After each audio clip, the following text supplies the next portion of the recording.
Assalamualaikum warahmatullahi wabarakatuh. Halo anak-anak semuanya, bertemu lagi bersama Ibu Sri. Nah, hari ini kita belajar di rumah lagi ya. Maka dari itu kita akan bertemu secara virtual melalui video ini. Anak-anak, apa kabar kalian hari ini? Semoga baik-baik saja ya. Nah, sebelum kita memulai pembelajaran, alangkah baiknya kita berdoa terlebih dahulu. Berdoa dimulai. Berdoa selesai. Oke. Nah, anak-anak, hari ini kita akan belajar tema 7, subtema 4, pembelajaran 4. Kira-kira kita akan belajar tentang apa ya? Nah, anak-anak, pembelajaran hari ini mengenai 1. Mencari tahu berbagai jenis alat transportasi dari teks bacaan alat transportasi. Yang kedua, menentukan bagaimana sikap terhadap teman yang berbeda jenis alat transportasi kesukaan. Yang ketiga, mengetahui berbagai jenis peraturan di kolam renang beserta alasan dan dampaknya jika melanggar aturan tersebut.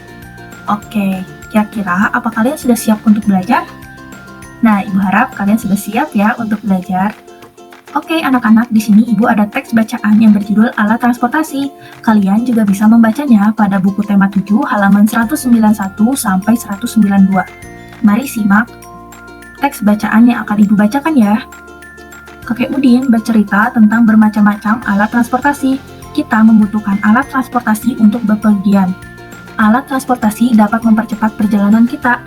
Alat transportasi darat digunakan hampir semua orang. Alat transportasi darat ada yang berjalan di jalan raya dan di atas rel. Mobil dan motor adalah alat transportasi yang berjalan di jalan raya. Kereta adalah alat transportasi yang berjalan di atas rel. Kita menggunakan alat transportasi darat untuk jarak dekat dan jauh. Alat transportasi air digunakan oleh orang yang tinggal di dekat perairan. Alat transportasi air digunakan untuk menyeberang sungai atau laut. Alat transportasi air untuk jarak dekat misalnya perahu. Untuk jarak jauh kita bisa menggunakan feri atau kapal. Orang menggunakan alat transportasi udara untuk jarak jauh. Alat transportasi udara adalah alat transportasi yang paling cepat. Kita dapat tiba di tempat yang jauh dalam waktu singkat. Pesawat terbang adalah contoh alat transportasi udara. Alat transportasi terus berkembang. Sebagian alat transportasi didatangkan dari negara lain, sebagian lagi hasil karya anak Indonesia. Nah, anak-anak harus rajin belajar ya dan berkarya untuk negara. Oke, dari cerita ini atau dari teks bacaan ini kita jadi mengetahui berbagai jenis alat transportasi yang ada di air, di darat, dan juga di udara.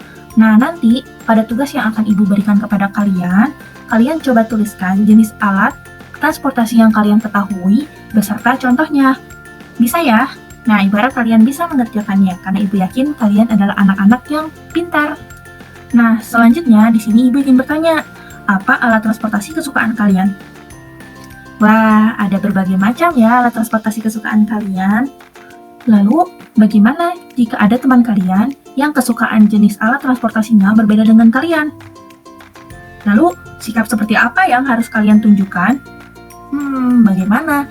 Nah, nanti coba kalian pikirkan dan lalu jawab pada tugas yang Ibu berikan. Bisa, misalnya, Ibu dan kalian memiliki jenis alat transportasi kesukaan yang berbeda. Ibu menyukai kereta sebagai jenis alat transportasi kesukaan. Nah, dan kalian memiliki alat transportasi kesukaan yang berbeda. Kira-kira kita harus seperti apa? Nah, benar, kita harus saling menghargai. Nah, coba pikirkan bagaimana sikap yang lainnya yang harus kita tunjukkan. Bisa.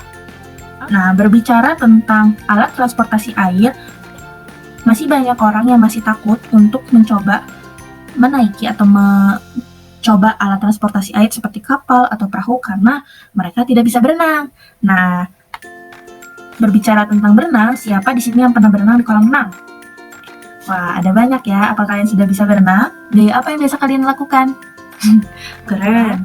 Nah, di sini Ibu ada peraturan kolam renang, di mana jagalah keselamatanmu dan keselamatan orang lain. Ada 6 peraturan kolam renang. Yang pertama, tidak sakit kulit, sakit mata, sakit menular. Kedua, gunakanlah pakaian renang.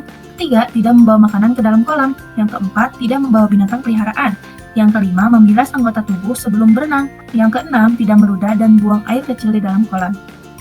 Nah, dari ke-6 peraturan ini, nanti pada tugas yang Ibu berikan, coba kalian pilih salah satu dari ke-6 peraturan kolam renang ini, tuliskan alasannya mengapa kita harus mengikuti peraturan tersebut, dan lalu tuliskan juga apa yang akan terjadi jika kita tidak mengikuti aturan tersebut. Misalnya contoh nih, untuk peraturan nomor 1, tidak sakit kulit, sakit mata, sakit menular. Alasannya mengapa kita harus mengikuti aturan tersebut? Alasannya agar tidak ada orang yang tertular penyakit tersebut. Karena kita berenang pada air atau tempat yang sama. Nah, apa yang akan terjadi jika kita melanggar peraturan tersebut? Yang terjadi adalah banyak orang yang akan tertular dengan penyakit yang misalnya kita punya gitu. Bisa kalian menuliskannya? Nah, Ibu harap kalian bisa ya menuliskannya, karena Ibu yakin kalian adalah anak-anak yang pintar dan memperhatikan sejak awal. Nah, kita sudah hampir selesai pada pembelajaran kali ini. Kira-kira kita tadi sudah belajar tentang apa saja ya? Betul, kita sudah belajar tentang banyak sekali alat transportasi dan juga jenis-jenisnya. Lalu juga kita mengetahui bagaimana harus bersikap kepada teman yang berbeda kesukaan alat transportasinya. Dan terakhir kita jadi mengetahui peraturan kolam renang dan bagaimana juga alasannya kenapa kita harus mengikuti aturan tersebut. Oke anak-anak, terima kasih sudah belajar dan sudah memperhatikan video ini. Jangan lupa dikerjakan tugasnya. Terima kasih, sampai jumpa. Wassalamualaikum warahmatullahi wabarakatuh. Bye-bye.